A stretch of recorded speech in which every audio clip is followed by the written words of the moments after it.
اپنے عیبوں پہ نظر رکھنے کی زیادہ اہمیت اس لیے ہے کہ اپنا نفس جو ہے اس کی شرارتوں کی حد کوئی نہیں.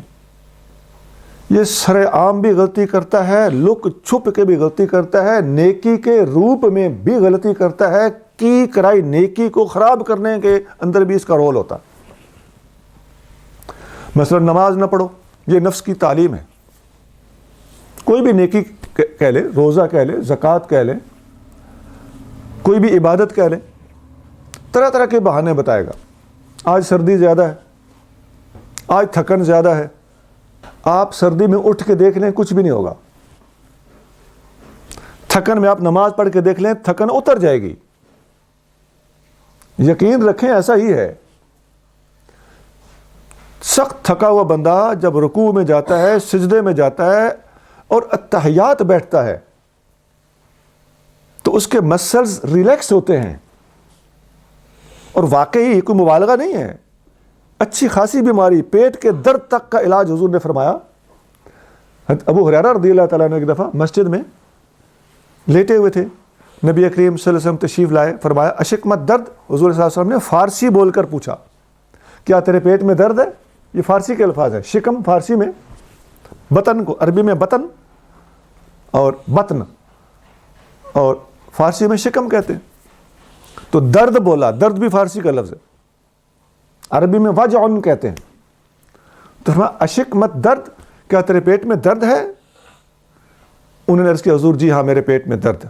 فرمایا قم فصلی فإن فی الصلاۃ شفاء, کھڑا ہو جا, نماز پڑھ, بلا شبہ نماز میں شفا ہے.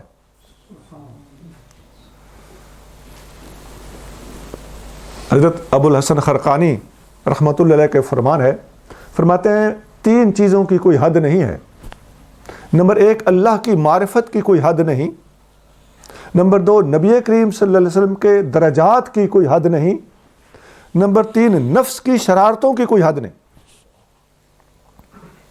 یہ بہت شاطر ہے, بہت تیز ہے, آپ سوچ بھی نہیں سکتے جتنے گھر بیٹھے بیٹھے آپ کو شک شبہات وسوسے, یہ ریاکاری کے وسوسے, نماز نہ پڑھنے دینا. اگر آپ نے اٹھ کے پڑھ لیا تو پھر کہے گا کہ ذرا اس کو بتانا آج میں نے تہجد پڑھے. الحمدللہ میں روزانہ تہجد پڑھتا ہوں. یہ الحمدللہ کہہ کے بھی ریاکاری کرواتا ہے. یہ ہے کیے کرائے کو ضائع کرا دینا. 4 پیسے کسی جگہ پہ اللہ کی راہ میں خرچ کیے ہیں تو دوستوں کو بتاتا پھرے گا. بعض اوقات مسجدوں میں اناؤنسمنٹ ہوتی ہے, اس کے پیچھے کون سی چیز کار فرما ہے؟ شو بازی, ریاکاری, لوگوں میں اپنی آبرو بنانے کا جذبہ. یہ جذبہ نفس کی طرف سے ہوتا ہے.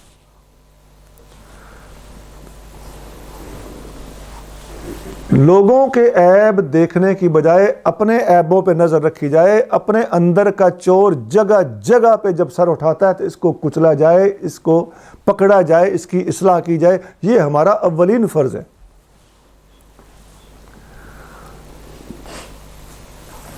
مشہور شعر ہے, غالباً ظفر علی خان کا شعر ہے کہ نہ تھی اپنے گناہوں کی جب تک خبر, رہے دیکھتے اوروں کے ہے عیب و ہنر.